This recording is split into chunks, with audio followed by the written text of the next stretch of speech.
game won't open due to the Steam Networking Sockets Library DLL.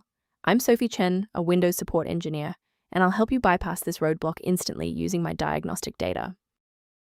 Before we get started with Steam Networking Sockets Library, you may want to try the diagnostic path below to ensure your system is properly synchronized. This is the Steam Networking Sockets Library. Manages the localized P2P networking and socket communication for games utilizing the Steamworks SDK. It provides encryption and NAT traversal for multiplayer sessions. If missing, games will fail to connect to servers or will report networking module not found in the main menu. Understanding the file's role is a great start. Now let's look at replacing it.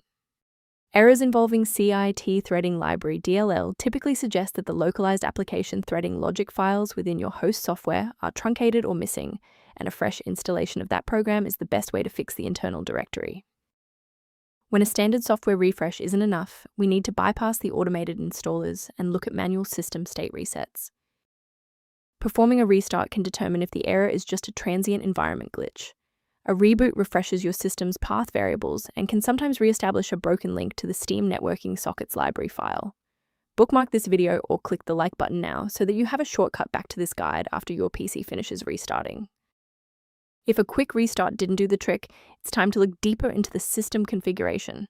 If you need to pause the video to find your settings menu, I'll be right here. Rebooting didn't restore the monitoring tools, so let's run a command to reset the performance indicators. First, open command prompt as admin.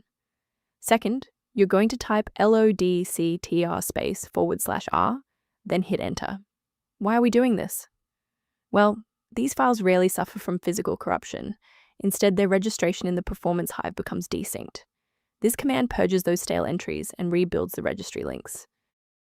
From a systems engineering perspective, there is one major security pitfall I need to help you avoid. A quick safety warning: never download files like CIT threading library DLL from unofficial websites. These files are often outdated or bundled with malware that can compromise your personal data and system security.